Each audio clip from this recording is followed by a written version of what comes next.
So I want to talk about story and player narrative in the world of Elite Dangerous, and it's worked really well. You know, the rise of we've seen the first player power coming to power now. We're there in 2.2, backed by 15,000 players, which is a small portion of the total player base. But that's shows that there's so many dedicated people supporting the new guy Yuri Grom to come. Very exciting. But what it means is how much people care about the different elements of the galaxy. We've seen with Jaques Station, we're seeing people establishing a foothold outside the main human bubble. Is all great to see, and it sort of echoes the part of the story where we have this whole concept which we've called the missing, of people over the last millennium, when spaceships became ever cheaper, headed out into the unknown. We've talked about the Empire, but there will be so many other people who headed out on their equivalent of the Oregon Trail or whatever and didn't make it. You know, where you see people who they may have built some sort of homestead or whatever, but didn't survive long enough. They didn't make that first winter in the terms of the American settlement. And so I think in terms of the way the stories pull together, I've been really delighted the way people have engaged with it, you know, that and the way it has worked. I mean, we've seen the Dangerous games over the last few months, which I think have worked very well, and people have really, it's captured people's imagination, as has Jaques. I'm amazed the dedication just to get all that way out there takes ages.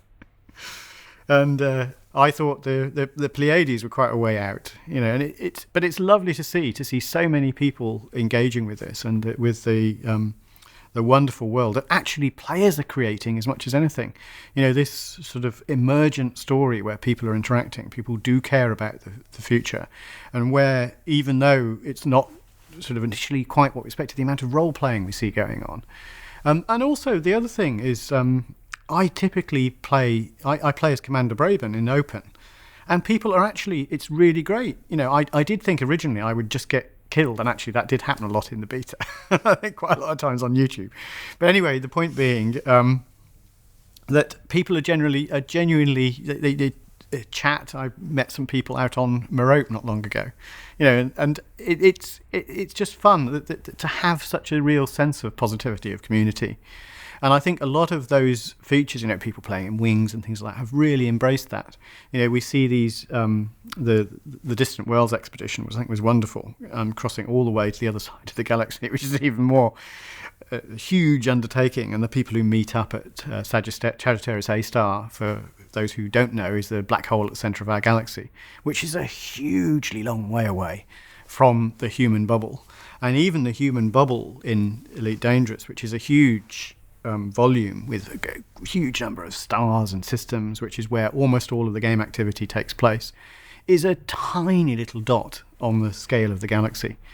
And so I think that the rise of the player-driven story is wonderful. We're seeing so many people engage with it, whether they're engaging with it just at a local level trading, but we're seeing more people sort of breaking out of that routine, if you like, and starting to engage with the story. That's something I want to see more of.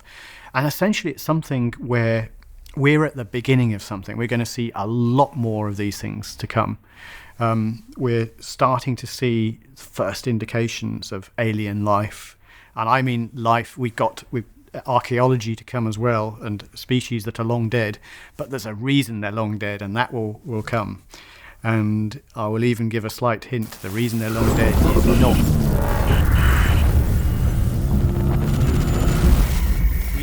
A lot of things that I don't want to spoil that are very, very exciting.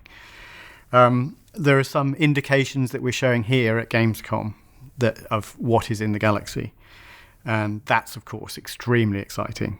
And so it's great fun from our side as well. You know, that and this is why I'm trying not to give out spoilers. Or I mean, there are some things that are slight spoilers, but it is very exciting. And to see how players react to it, to see how players interact when they do make discoveries. You know, I love some of the things that are coming, that are in there, some of the things that are already in there. And it's very funny as a game developer when you know something's there and it takes a long time for it to appear. for someone to essentially find it, because we've got such a big haystack with our needles in it, if you like, from the metaphoric point of view, for people to find things. But it's very, very exciting. This is a step on the road. It's an important step on the road, but we have so many exciting things to come. There is a real story that we are telling here that is great, and we're seeing some of the elements of it. But that's the really big thing that's to come as well.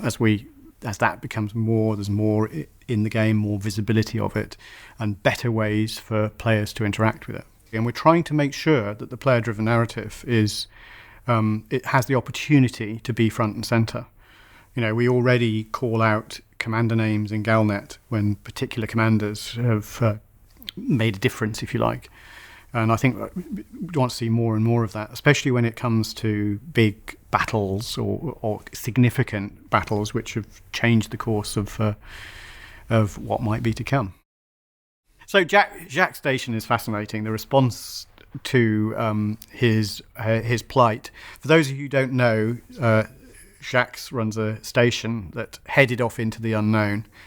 There was a community goal where people brought a lot of supplies and fuel for his journey. It wasn't quite enough there, and I think other people brought unknown artifacts to him as well, so which didn't help.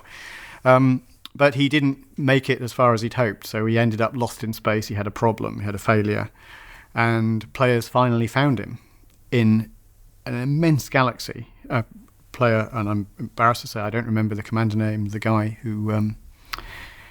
I'm sure it will come up in the caption here. There you go. You're going to find who it is now.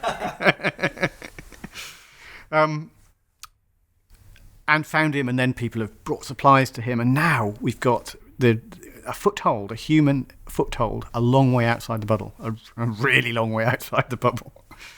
I think that's amazing, the number of players who've made the journey and continuing to make the journey to bring him supplies, and I think that's really exciting. I think...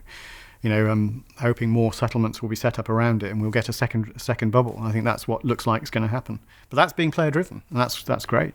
It's really wonderful to see players engaging with different aspects of the story. So I think that's great, and it drives longevity in the game and the richness of the whole thing. The whole sort of hut and mug thing as well, I thought was very interesting and funny. I think it's really good, and so do you expect it? I think you hope for these sort of things. You hope people will really engage with it, and they have, and so it's really appreciated, and it's great to see that what we'll try and do is embrace that and make things better, so that there are more ways that these groups can have great fun in the future.